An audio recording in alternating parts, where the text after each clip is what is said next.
সারা দেশে যে নৈরাজ্য সার প্রতিবাদে কিন্তু গাজীপুর সদর উপজেলা যে বিএনপি বা বিএনপির অঙ্গ সংগঠন রয়েছে সেখানে কিন্তু প্রতিবাদ মিছিল বা বিক্ষোভ মিছিল করছে। আমি এই মুহূর্তে রয়েছি গাজীপুর সদর উপজেলার যে এই ভাওয়াল মির্জাপুর বাজার রয়েছে, সেই বাজারে আমাদের এখানে একজন নেতার সাথে যুক্ত হব যে তিনি কী ভাবছেন এবং কীভাবে তিনি প্রতিবাদ জানাচ্ছেন। বিসমিল্লাহির রহমানির রহিম।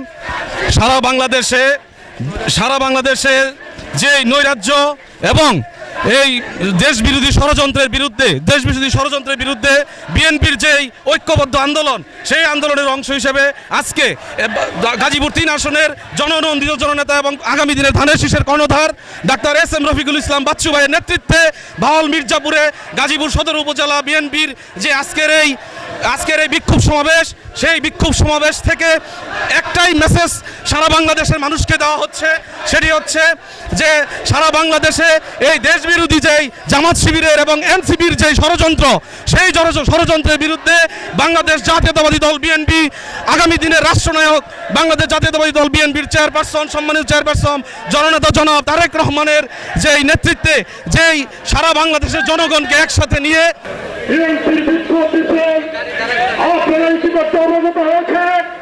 গত কয়েকদিন আগে ওই ঢাকা মিরপুরে 2 জন ব্যবসায়ীদের মধ্যে কুন্দলের কারণে একজনকে হত্যা করা হয়েছে। সেজন্য বিভিন্নভাবে ষড়যন্ত্রকারীরা ফয়সলা করছে আমাদের বিএনপি এবং দেশ তারেক রহমানের বিরুদ্ধে বিভিন্ন ধরনের অপপ্রচার অপস্লোগান দিচ্ছে। দেখেছে যে এই মুহূর্তে সারা বাংলাদেশের মানুষ সিদ্ধান্ত নিয়েছে আগামী অন্তর্বর্তীকালীন সরকারের আমলে যে নির্বাচন হবে সেই নির্বাচনে মানুষ ধানের শীষে ভোট দিবে।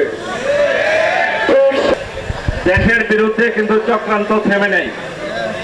আজকে সারা দেশে 5ই আগস্টের পর গত 11 মাস, প্রায় 1 বছর হয়ে গেছে, 11 মাসের বেশি।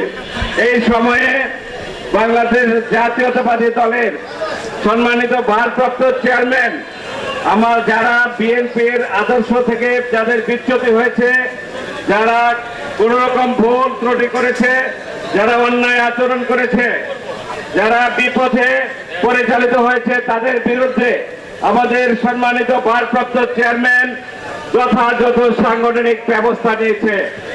এই সংখ্যাটা হলো প্রায় 4,500 নেতা কর্মীকে বহিষ্কার করা হয়েছে, সাংগঠনিক ব্যবস্থা নেওয়া হয়েছে।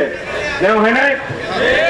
এই সাংগঠনিক ব্যবস্থা কোনদিন শুনেছেন যে আওয়ামী লীগের লোক বা অন্য কোন জামাতে ইসলামের লোক তার অন্যায় করে না, তার ফেরেস্তা, অন্য কোন দলের লোক, জাতীয় পার্টির লোক কোন অন্যায় করলে তাদের বিরুদ্ধে সাংগঠনিক ব্যবস্থা নেওয়া হয়েছে বলে শুনেছেন আপনারা?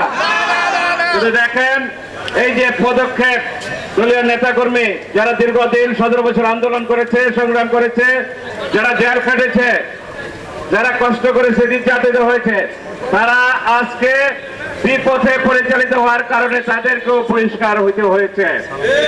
সেটা আপনারা গাজীপুরেও দেখেছেন, মহানগরে দেখেছেন। এই কাউকে কিন্তু ছাড় দেওয়া হচ্ছে না। প্রতিবাদে কিন্তু বিএনপির অঙ্গ সংগঠনের যে নেতাকর্মীরা তারা প্রতিবাদ জানাচ্ছিলেন। গাজীপুর থেকে যেই নৈরাজ্য প্রতিবাদ নিয়ে জানাচ্ছিলাম MS Hridoy Khan, movie Bangla television, Gazipur.